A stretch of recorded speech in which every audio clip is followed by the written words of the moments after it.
Excuse me. Excuse me. Hello. Excuse me. Hello. It's kind of rude. No, I know you're just really excited. Okay, Kaneho's really excited to see you. Hello, first grade. Welcome to library time. Nice to see you. I have a special treat for you today. I know Kaneho is very excited because we're going to read, first of all, a nonfiction book. Know you love, yeah, Kaneho, yeah, we know you love nonfiction. Love it. All right, so we're going to read a nonfiction book, and it's all about the animals that come to a water hole in a country, actually probably the country of Kenya, in East Central Africa. So it's very cool. And here's the best part. If you were here in kindergarten, then you might recognize the name Steve Swinburne. Am I right? So this book is by none other than the great Steve Swinburne, our favorite nonfiction author, who came to our school when you were in kindergarten and visited everybody and loves telling you about animals, loves writing about animals. So I can't wait to share this with you. And I have a special little surprise video that I'm adding on at the end, a song that Steve wrote that I hope as you hear it, you will join in with it. So we hope Steve's watching. Thanks, Steve. We love you. So before we get started, though, we have to do a song of our own, right, Kaneho? Yeah, because, yeah, sorry, he's a little upset. He loves Steve too, but it is all about Kaneho. Yeah, so let's go ahead and sing Hello Friends first. Here we go. Got his ears up there anyway. Hello friends. Ready? Are you in a good spot, first graders? Are you sitting like at a table, you know, where you can just be yourself and be in library time and not be distracted? Maybe you've got a nice pair of headphones on to help take out any distractions. Here we go. Hello friends. Hello friends. Hello friends. Hello, friends. We're glad to see you here. I hope that you are sharing Hello Friends with your family. Maybe they've been hearing you singing along and are like, why are you singing? Is this music class? And you can tell them about Hello Friends, right? Yeah, so you could sing it every morning. Well, no, don't do that. It might drive them crazy. Before we get started, let's see if one of Conejo's batik jackets might be nice for a story about the African grasslands and savanna.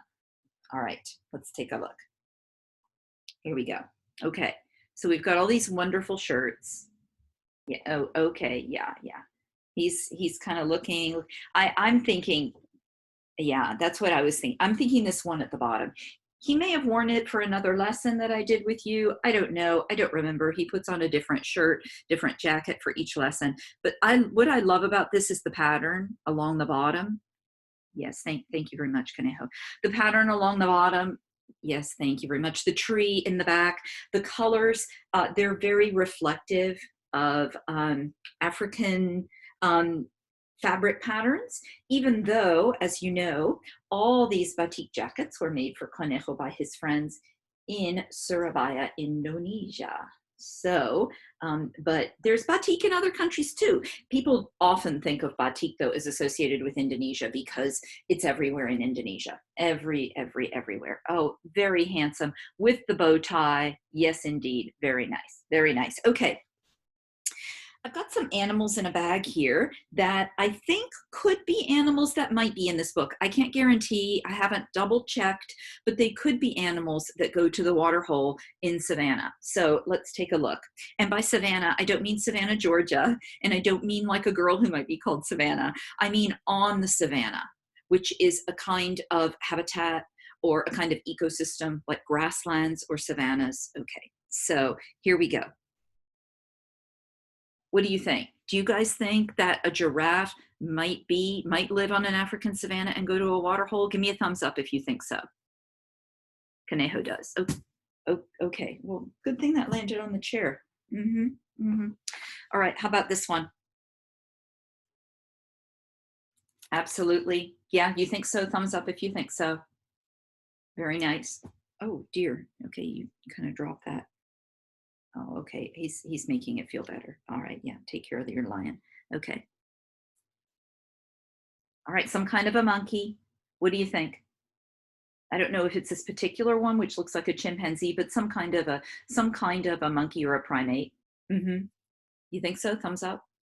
All right. I'll take that one from you this time. Yeah. I love you too. Yeah. Okay. It looks like we have two more. Aha. Definitely. Definitely. If you have any little brothers or little sisters who are in, let's see, in pre-K, I just read them a story this week about greedy zebra. So they might have a connection, and you might want to ask them if you, or maybe you have friends. And finally, okay, this one's actually a javelina, which lives in the North America, in parts of Mexico and Texas, and other parts. But I think it could also be a warthog, don't you? It's kind of neat, huh? Look at that nose. Look at that. Sorry, his snout. Sorry. Yeah. Okay. Let's compare snouts. Okay. Oh, very nice. Very nice snout touch. Okay. All right. So yeah, I think all those animals might show up in this story today. The cool thing about this story is that it has some words in one of the languages, one of the many languages that is spoken in Kenya. Steve has featured words in Swahili. So here we go. All right, we'll be back. We just want to start this. Here we go. Water, water for everyone. A Counting Book of African Animals by your friend and mine, Stephen R. Swinburne.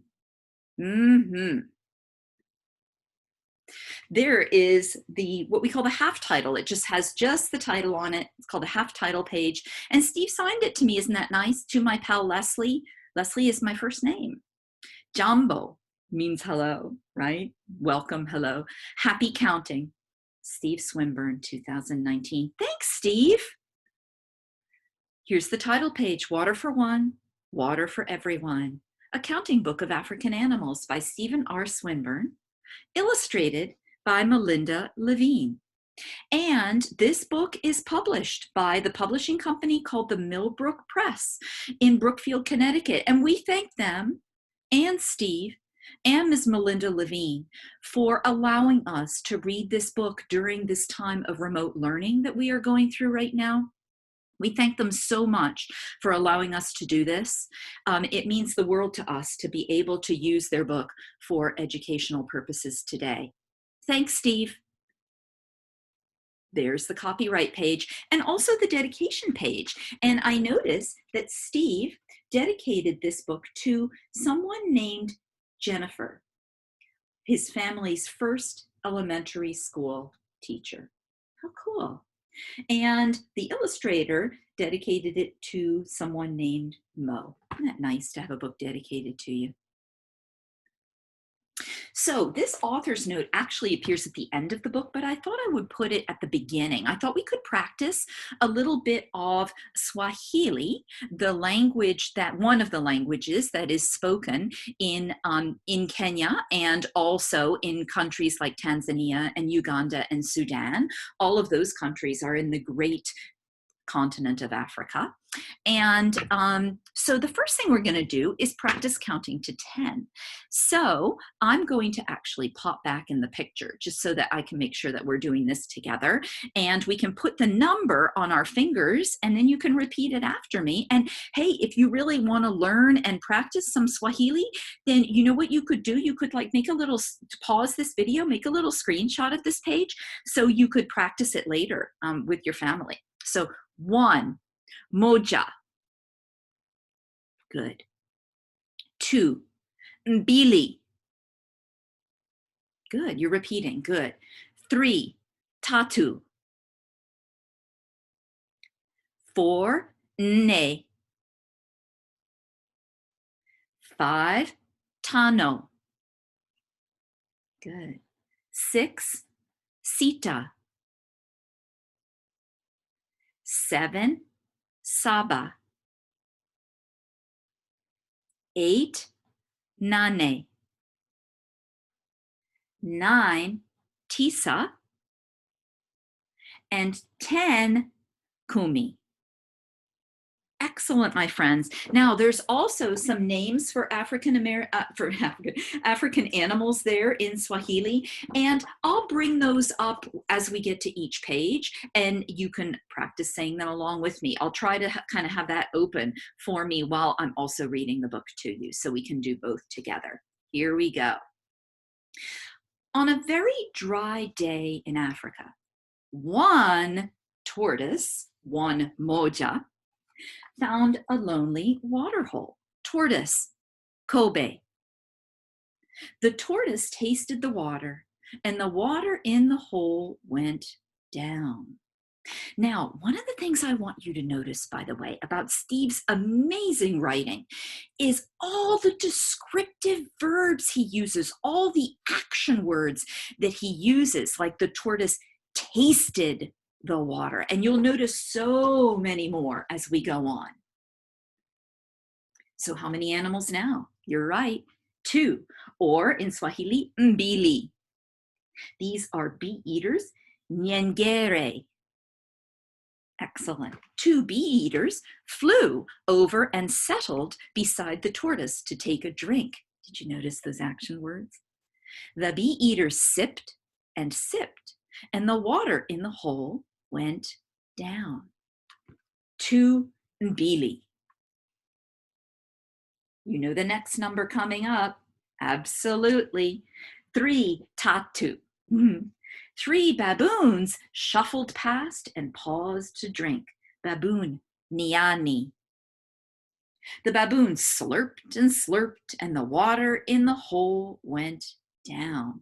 I love the way Steve finds all these different words for drink. He doesn't just say drink every time. He says slurped, he says sipped, he says tasted. So cool. You know the next number. The next number is 4, ne. 4 warthogs rooted nearby and stopped for a drink. Warthog, ngiri. The warthogs guzzled, what a great word, and guzzled, and the water in the hole went down.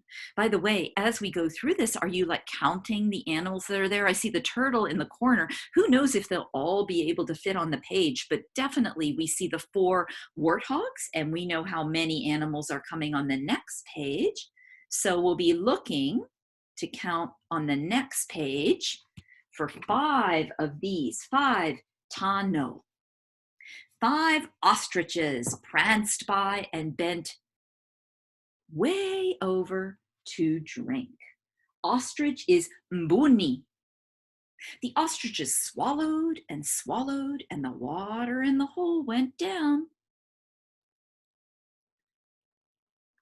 You know the next number, 6, sita. 6 gazelles bounced over and joined the others. Gazelle is suara. The gazelles gulped and gulped, and the water in the hole went down. There they are. Looks like the illustrator didn't try to fit all of the animals. We've got those ones we need to count though, and we know how many of these we need to count. 7, saba. 7 wildebeests galloped close by and stopped to take a sip. Wildebeest is nyombu muitu. And notice how Steve doesn't just use cool different words for how they drink the water, but also how they arrive. The wildebeests are galloping. The wildebeest lapped and lapped, and the water in the hole went down. Hey, Steve, this would be a great song, by the way. I can imagine you would think of a cool tune for it. 8, or the number being nane. 8 zebras browsed nearby and came with a mighty thirst. Zebra punda milia. The zebras drank and drank, and the water in the hole went down. You know the next number, first graders. 9, in Swahili, tisa. 9 impalas arrived, thirsty and dry. Impala is pa'a. The impalas swigged and swigged, and the water in the hole went down. Swigged, what a great word for drink. And finally, you think we'll do one more? 10. Oh, of course. 10, or kumi. 10 elephants thundered in and stuck 10 long trunks in the water hole. Elephant ndovu. The elephants snorted and sucked. And the water in the hole, I'll pause while you make sure there are 10 there. I can see little bits of them, but it looks like there are 10.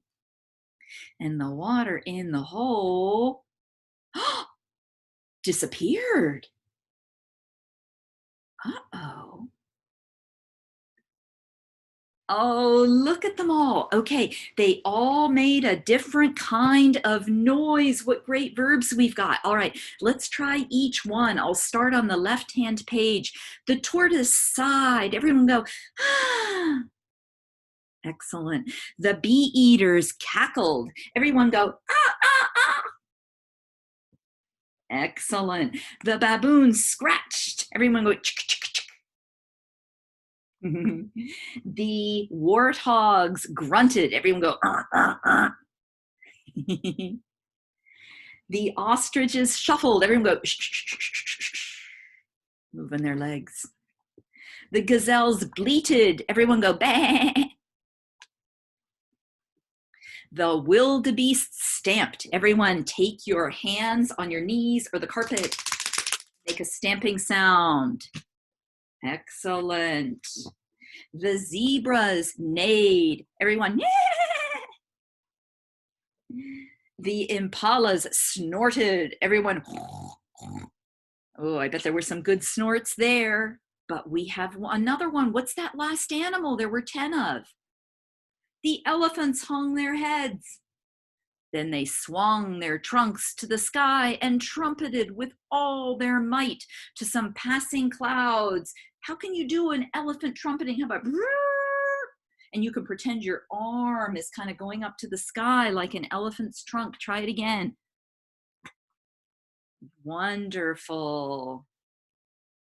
The clouds cracked and filled the hole with rain. Hey, make that sound on your knees like it's rain coming down harder and harder and harder. Okay, stop.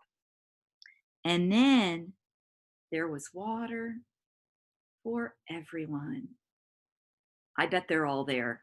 I bet if you were to pause this page and count and see if there were the numbers that there need to be of those animals, I bet you that the illustrator put them all there. And now, for a special little treat, instead of me and Conejo singing Goodbye Friends, I am going to feature for you, here I am again, I'm going to feature for you a wonderful video from our friend Steve that I have from somewhere. I saved it for when he was visiting back last year. So here we go. While I get myself ready, thanks for being patient. Got my screen ready, and enjoy this. After this, it'll be so long, and I will see you next time, first graders. And thanks, Steve.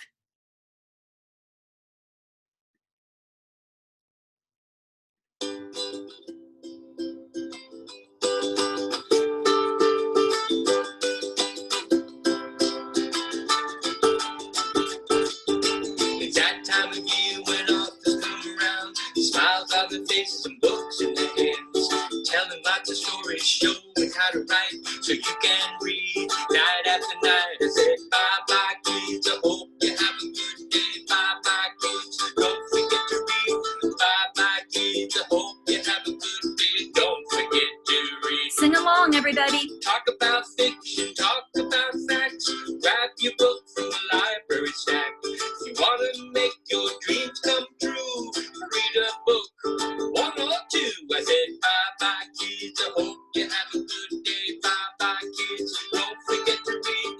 Bye-bye kids, I hope you have a good day. Don't forget to read. Thanks for inviting me to your school. I had the best time, you guys are cool. And I hope you really like my song. Read a book, you can't go wrong. I said, bye.